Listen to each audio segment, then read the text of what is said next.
ناظرین، حقیقت جانو کی حقیقت پر مبنی اس نئی ویڈیو میں ہم آپ کو خوش آمدید کہتے ہیں۔ دوستو، آج ہم دنیا کے ایک ایسے عجیب و غریب میوزیم کے بارے میں بتانے والے ہیں جس میں حقیقی انسانوں کو موت کے بعد ان کی مرضی سے ان کے جسموں کو دفن کرنے کے بجائے عجائب گھر کی نمائش کے طور پر رکھ دیا جاتا ہے، اور پوری دنیا سے لوگ ان مرے ہوئے انسانوں کے جسموں کو دیکھنے آتے ہیں۔ دوستو، ان انسانوں کو مرنے کے بعد دفن کرنے کے بجائے میوزیم میں کیوں سجا دیا جاتا ہے اور ان کے جسم بغیر گلے سڑے کیسے باقی رہتے ہیں، ان سب کی حقیقت ہم آپ کے سامنے رکھیں گے۔ لیکن اس سے پہلے اگر آپ نے ہمارے چینل حقیقت جانو کو سبسکرائب نہیں کیا تو براہ کرم سبسکرائب ضرور کر لیں اور ساتھ ہی ساتھ بیل کے نشان کو بھی دبا دیں تاکہ ہماری حقیقت پر مبنی ویڈیوز کا نوٹیفیکیشن آپ کو ملتا رہے۔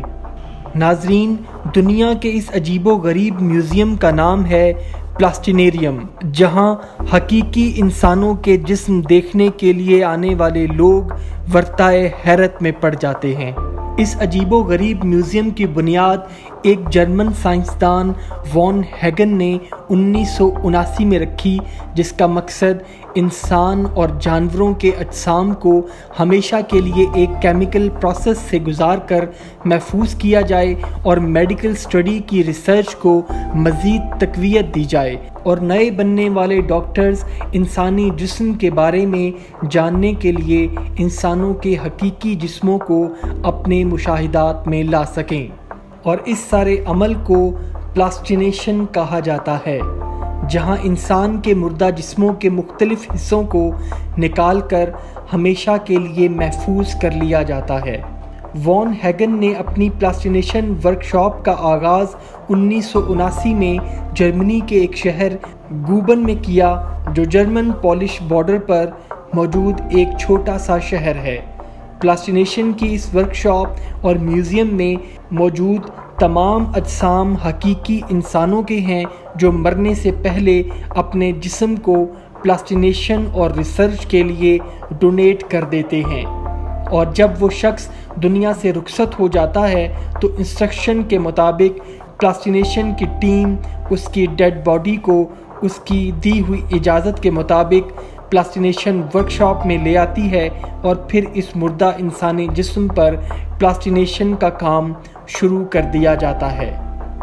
پلاسٹینیشن کے پہلے حصے میں باڈی کے اندر ایک خاص قسم کے کیمیکل مادے کو پورے جسم کے اندر داخل کیا جاتا ہے، اور یہ مادہ انسانی مردہ جسم کے اندر جا کر تمام بیکٹیریاز کو مار دیتا ہے جو جسم کے گلنے سڑنے کی وجہ بنتے ہیں، اور تقریباً 3 سے 4 گھنٹے کے اندر پورا جسم اس کیمیکل مادے سے بھر جاتا ہے۔ اس کے بعد انسان کے مردہ جسم کی کھال کو پوری باڈی سے اتار دیا جاتا ہے، اور ساتھ ہی ساتھ فیٹ ٹیشوز کو بھی، جس کی ضرورت نہیں ہوتی، تاکہ انسانی جسم کے تمام اندرونی حصوں کو صاف ظاہر کیا جا سکے۔ اور اس سارے عمل میں انسانی جسم کی ایک ایک رگ اور مسل کو ظاہر کیا جاتا ہے، جو کہ ایک بہت پیچیدہ عمل ہے، اور اس سارے عمل کو تقریباً 800 گھنٹے کی مسلسل محنت کے بعد پورا کر دیا جاتا ہے۔ اس سارے پیچیدہ عمل کے بعد پلاسٹینیشن کا حقیقی عمل شروع ہوتا ہے۔ انسانی جسم کو ایسیٹن کیمیکل واٹر کے اندر -25 ڈگری درجہ حرارت میں ڈبویا جاتا ہے، اور اس عمل کو 8 سے 10 بار دہرایا جاتا ہے، اور اس دوران ایسیٹن واٹر کے درجہ حرارت کو لیبارٹری کے اندر مسلسل مانیٹر کیا جاتا ہے۔ جسم کو اس ایسیٹن واٹر میں ڈبونے کا مقصد جسم میں موجود کسی بھی قسم کا پانی ہمیشہ کے لیے ختم کر دینا ہوتا ہے۔ اس سارے عمل کو ڈیفیٹنگ اور ڈی ہائیڈریشن کہا جاتا ہے، اور اس میں تقریباً 3 مہینے کا وقت درکار ہوتا ہے۔ اس کے بعد پلاسٹینیشن کے سب سے اہم عمل کو سر انجام دیا جاتا ہے، جس کو فورسڈ ویکیوم امپریگنیشن کہا جاتا ہے، جس میں انسانی جسم کو لیکوڈ سلیکون میں ڈبو دیا جاتا ہے تاکہ جسم کے اندر موجود ایسیٹن کو ختم کیا جا سکے۔ لیکوڈ سلیکون میں ڈبوئے جانے سے ایسیٹن ویکیوم ببلز کی شکل میں سطح پر آنا شروع ہو جاتا ہے، اور جب ایسیٹن ببلز نکلنا بند ہو جاتے ہیں تو امپریگنیشن کا یہ عمل مکمل ہو جاتا ہے، جس میں 6 سے 8 ہفتے کا وقت درکار ہوتا ہے۔ اس کے بعد انسانی مردہ جسم کو خشک کر کے میوزیم میں رکھے جانے والی پوزیشن کے لیے تیار کرنا شروع کر دیا جاتا ہے، اور سوئیوں اور تاروں کی مدد سے انسانی مردہ جسم کو اس پوزیشن میں ڈھال دیا جاتا ہے جس پوزیشن میں اس کو میوزیم کے اندر رکھنا مطلوب ہوتا ہے، اور سب سے آخر میں جسم کو ایک مخصوص گیس کی مدد سے سخت کر دیا جاتا ہے۔ دوستو، اس عمل کے بعد انسانی مردہ جسم